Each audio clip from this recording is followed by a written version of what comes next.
Hi, Goddess of Love here again. Kamusta kayo dyan, mga goddess ko?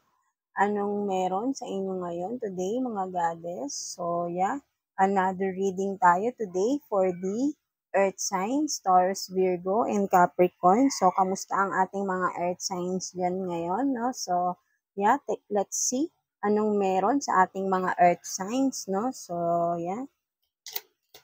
Universe, please. Holy Spirit, kamusta po ang ating mga earth signs? Anong meron sa ating mga earth signs right now? No, may nag-flip. So, you have this gratitude, no? So, yeah, tignan natin yan. For some of you, no? Or, yeah, ang mga earth signs natin right now, no?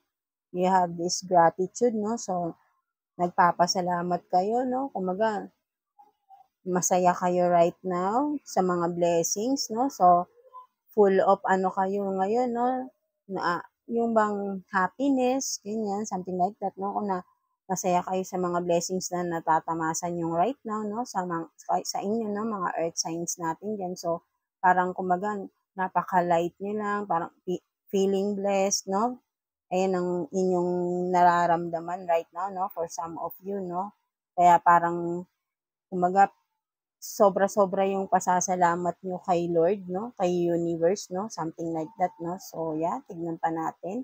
What else para sa ating mga Earth signs, Taurus, Virgo, and Capricorn? Tignan nga natin anong meron sa ating mga Earth signs, Taurus, Virgo, and Capricorn. Please, Universe, please. So, yeah, no? The Star. So, tingnan natin yan mamaya. What else para sa ating mga earth signs? The Fool, and one more please para sa ating mga earth signs, Taurus, Virgo, and Capricorn. Please, Universe, please. Holy Spirit, please. One more card para sa ating mga earth signs. So, but then you have this Ace of Swords in reverse. No, tignan natin yan, mga earth signs natin dyan. You have the Star, no? So, for some of you, kaya ngayon, no? Ano kayo ngayon, no? Kumbaga, sobra-sobrang blessing ang nararamdaman nyo, nararanasan nyo right now, no? With the Star. And, kumbaga, ito, no? Parang, unti-unti nyo na or nakamit nyo na yung mga pangarap nyo sa buhay with the Star, no? Masayang-masaya talaga kayo rito kung makikita mo, di ba? Kumbaga, yung mga pinagpapaguran nyo, no? Ito, kumbaga, ito yung shop, dinidiligan nyo na. At sure na kayong magbubunga na siya soon, no? Parang ganun yung nakikita ko rito. Kaya, hindi pa man talaga nyo totally nare-receive yung mga blessings ninyo is you feel so much blessed na talaga and nagpapasalamat na kayo agad-agad, right? No? So, that's a good thing for you, no, earth sign, no? So, dapat talaga is lagi tayo nagpapasalamat, hindi pa man to dumarating, magpasalamat na rin tayo, di ba? Hindi yung pag hindi pa dumadating yung hinihiling natin, hindi tayo magpapasalamat. Yung magising lang tayo sa umaga is a blessing na, right? No? So, what more pa pag dumating pa yung mga ano natin, mga wishes, no? Right? So, every day is a blessing na, no? So, ayan kayo, no, earth sign, no? So, every day nagpapasalamat kayo sa lahat ng dumarating sa inyo. Hindi pa man dumarating, pinagpapasalamat na kayo, no? So, natutuwa sa inyo si Universe, no? Kaya parang ang gaan-gaan talaga ng aura nyo ngayon, no? With the Star, no? And for some of you, with the Star, pwede rin you are glowing, something like that, no? Parang apple of the eye kayo, napapansin kayo ng mga tao kasi nga napaka-positive nyo na, di ba? Optimistic kayo right now, eh. Kumbaga, full of ano kayo, happiness kayo eh, inside and out eh. So, nakikita yun ng mga tao, no? So, yeah, that's it. And also, with the Fool, no? Kung makikita mo, parang anytime, ready kayo to take the risk, no? For some of you, no? Kumaga, whatever it takes, positive lang kayo, di ba? Ayun yung nakikita ko sa inyo. Kahit ano man ito, limbawa, meron kayong mga gustong gawin, gagawin niyo dahil positive kayo. whatever it takes, magte-take kayo ng risk, no? Something like that, no? So, yeah, whatever na ano man yung hinaharap na yan, hindi nyo pa man nakikita, nagpapasalamat na kayo, di ba? Kasi with the Fool, kumbaga parang sasabihin natin, di ba? Magte-take kayo ng risk kasi kapag hindi kayo nag-take risk, parang, di ba, doon kayo parang magiging negative kasi minsan may isip natin, sana pala sinubukan ko, di ba? Kumbaga, para sa inyo, kung ano man ang maging resulta nito is still happy kayo kasi nag-take risk kayo. Sinubukan yung gawin, right? No? So yeah, that's it. But and then with the Ace of Swords naman in reverse, no? For some of you, I think merong mga people around you na pwedeng hindi nagiging totoo sa inyo, no? For some of you, no? Or for some of you din, medyo hindi tinatago niyo lang 'tong mga plans niyo, hindi niyo sinasabi, no? Kumbaga parang you kept it, yun nga, by yourself, no? Hindi niyo muna sinasabi 'tong mga, and yeah, that's a good thing din kasi meron tayong mga hindi natin alam, di ba? Mga tao sa paligid natin, baka traitor rin tayo, something like that, no? Kasi hindi natin masasabi ang mga tao, right? No? So, kung may mga plano kayo sa buhay, kumbaga, wag niyo munang pinagsasabi sa iba, even sa mga close relatives niyo or sa partner niyo, maybe kung kayo lang din naman nakakaalam kung mapagkakatiwalaan ba ang partner niyo regarding sa mga plans niyo, right? No? So, yun. Kasi, kumbaga, parang siguro kaya niyo lang siya, sa kanya na lang sasabihin kapag ito na, nangyari na, right? No? So, kung whatever your plans are, keep it to yourself first muna, no? Huwag niyo munang ipagsasabi, no? Parang gano'n. So, yeah. And, of course, beware sa mga tao around you, no? There are some people na pinag-uusapan kayo, hindi nagiging totoo sa inyo, no? Something like that, no? So, tignan pa natin what else para sa ating mga earth signs, please. Universe, please. What else? Oops, ang daming lumabas. Ulitin natin, medyo madami yung ano. No? Medyo maganda naman ang ating mga lumalabas na cards sa ating mga earth signs. No? So, what else, please, universe? Para sa ating earth signs, Taurus, Virgo, and Capricorn, please. What else? So, you have this 9 of Cups in reverse, 6 of Pentacles, and what else? One more card, please. One more card para sa ating mga earth signs. Too many cards. Universe. One more card na lang po para sa ating mga earth signs, please. One more card. So, ito, medyo nag-flip siya. So, you have this Ace of Wands, no? So, tignan natin kung ano yan. So, you have this 9 of Cups in reverse, no? For some of you, merong medyo may mga delay siguro or meron kayong kumbaga parang meron kayong mga hindi, mga gustong gawin or gustong i-achieve but then hindi nyo pa siya nagagawa, something like that, no? For some of you lang, earth signs, no? Parang nalulungkot kayo na kasi hindi nyo pa siya nagagawa, no? For some of you, maybe with this Ace of Wands, mga ideas nyo, maybe ito rin yung mga plans nyo, right, no? Plans nyo, whatever it is, no? Ideas, creativity, your skills, no? For some of you, medyo nalulungkot kayo, hindi nyo pa siya magawa, no? But then, nasa isip nyo na siya, no? Right now, may mga ideas na kayo na hindi nyo pa nailalabas, hindi nyo mailabas, something like that, no? So, yun, medyo nalulungkot kayo sa part na yun.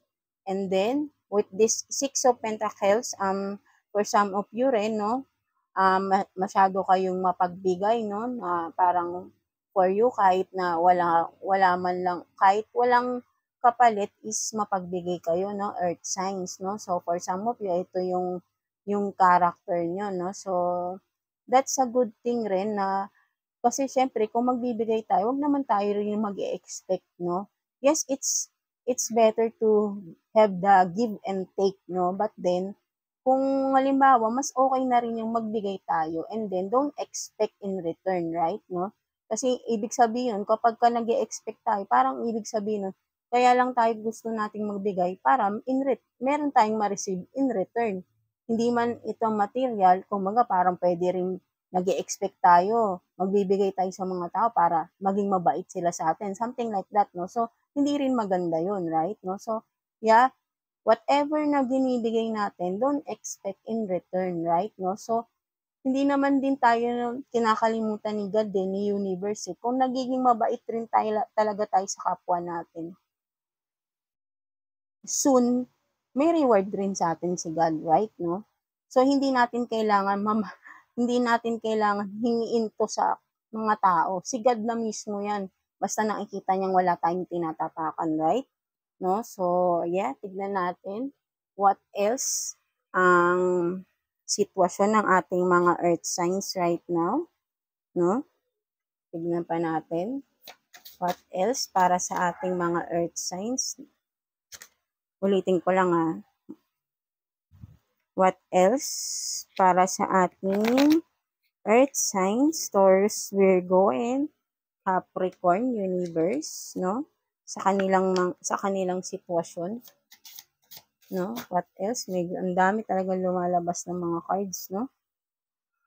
Ulitin natin, masyadong madaming na-excite talaga ang ating mga earth signs right now, no? And yan. Healer, no? For some of you daw, earth signs, no? You are a healer, no? For some of you. Maybe you are a doctor for some of you. And in the spiritual naman, no? Maybe you're a faith healer. Pwede rin gano'n, no? Spiritual healer, no? Life coach, pwede rin. Something like that. Advisor, something like that, no? So, marami naman to manggagamot, pwede rin ganun, literal, or for some of you naman, earth sign is sinasabi rin dito ni universe na maybe you need to heal yourself from the problems or from the heartaches na mga naranasan nyo sa past, no? So, maybe for some of you are in the healing process right now, no? So, yeah, that's it. And what else? Para sa ating mga earth signs, Taurus, Virgo, and Capricorn. So, yan, no, di ba? Sabi ko sa inyo, friends gossiping about you, no? So, kaya mag-iingat kayo, earth signs, no? Meron talagang mga tao sa paligid nyo na pinagchichismisan kayo, tinatraidor kayo, maybe they are jealous of what you are achieving right now, no? For some of you, hindi talaga mawawala sa atin yan. Kaya, mag-iingat kayo sa mga ganitong tao. But then, hayaan nyo lang sila, no? Basta ikaw, alam mo sa sarili mo, wala kang ginagawang masama sa tao sa paligid mo, right? Continue mo lang kung ano man yung ginagawa mo sa buhay mo, right? So, what else? So, you have this sacred mission on the way, no? For some of you, no? Meron kayong mga mission, meron kayong mga goals in life, no? Kaya sacred, for some of you, wag nyo muna nga raw ipagsasabi ito kung ano man itong mga plans nyo in life, no? Right? No? So, but then, soon, magagawa nyo na rin ito kung ano man itong mga mission nyo, mga goals nyo in life, no? So, yeah, that's it. And one more, please, para sa ating mga earth signs, Taurus, Virgo, and Capricorn. So, yan, no? Di ba? Make it come true, no? So, eto, di ba? Sabi ko na nga, di ba? Soon, magagawa nyo na rin yung kung ano man yung mission nyo, goal, kung ano man itong mga plans nyo na gusto nyong simulan, no? And make it come true. Pag ginawa nyo na to, naumpisahan nyo na, di ba? It will be come true someday, no? So, make it come true. Kumbaga, kumilos ka na rin, right? No? Para maging totoo na ito kung ano man itong mga plans mo, right? No? So, yeah, ayan yung sinasabi sa'yo ni universe, no? So, what else? Tignan natin. Anong advice sa inyo? Earth sign, Taurus, Virgo, and Capricorn. Advice or message sa inyo ni universe ng ating God, right? No? Regarding dyan, kumbaga parang more on ano tayo ngayon, no? More on career, pwede. Sa job nyo ito, no? or stability nyo to eh. Itong mga parang pinagkakaabalahan ngayon ng ating mga earth signs right now eh, no? So, what else? Ano pong advice or message nyo for the earth signs, no? So, you have this 10, what is this? The 10/90 ratio, no? So, tignan pa natin. One more please, para sa ating earth signs, Taurus, Virgo, and Capricorn, please. Universe, message or advice nyo for the earth signs, Taurus, Virgo, and Capricorn. One more card, please, Universe, Holy Spirit, please. One more card. One more card para sa ating earth signs. One more card. What else? Please, one more card. No, siguro yan lang talaga yung parang may advice sa inyo sa universe sa card na yan, no? So, wala nang lumalabas. So, tignan natin yan, no? Maybe may kinalaman din ito. Kung makikita nyo yung isang card nyo rito, yung may 6 of Pentacles. Kasi nga, di ba, for some of you, masyado kayong mapagbigay din, no? Ito rin yung sinasabi pala sa inyo. Ito yung sinasabi or advice sa inyo ni universe na masyado kayong mapagbigay din, no? Kumbaga, parang hindi nyo na rin naiisip yung sarili nyo, earth signs.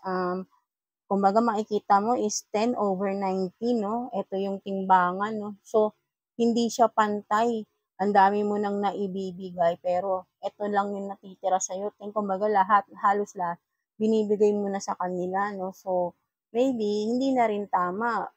For some of you, naaabuso na rin kayo. So, dapat i-balance mo na rin, no? It's time to it's time for you to balance yourself na rin, no? Kung makikita mo rito, okay na okay ka naman eh. But then, tignan mo, ang daming umaabuso sa'yo sa kabaitan mo, earth signs, no? Bigay ka ng bigay, pero sila, take lang ng take, hindi ka man lang nila, suklian man lang kung ano man ito, pwedeng kahit moral support man lang for some of you, right, no? So, hindi nagiging balance, right, no? So, sinasabi sa iyo ni universe, advice sa iyo ni universe ng ating God na balance yourself and what? Kumbaga, yung iwasan nyo muna yung masyado kayong mapagbigay para hindi kayo naaabuso, right, no? For some of you, earth sign. So, ayan ang advice sa inyo ni universe ng ating God, no? So, wag kayong bigay ng bigay, magtira kayo sa sarili nyo. Material man yan, support man, moral support, pagmamahal sa relationship, no? In general, no? Kung ano man, saan nyo apply to, kayo nakakaalam yan, earth signs, no? Magtira kayo para sa sarili nyo, no? So, yeah, that's it, no? I-balance nyo raw ang inyong sarili, earth sign. So, yeah, thank you for watching our earth sign, no, sa ating reading, and I hope to see you again sa next reading natin. And yeah, please like and subscribe sa ating channel, and God bless you all, no? Have faith lang kay God. Lahat ng plans nyo, matutupad yan. Basta willing kayong gawin. And through the guidance of our universe ni God, together, diba? Walang imposible, right, no? So, maniwala lang kayo kay God at lalo na rin sa sarili nyo na kaya nyo ito, right? No, so, yeah, that's it. And yes, i-balance nyo ang sarili nyo, no? Huwag masyadong bigay ng bigay, right? Balance yourself. So, yeah, that's it, no? Earth signs, Taurus, Virgo, and Capricorn. And again, thank you for watching and hope to see you again soon. And yeah, that's it. Thank you, Earth signs.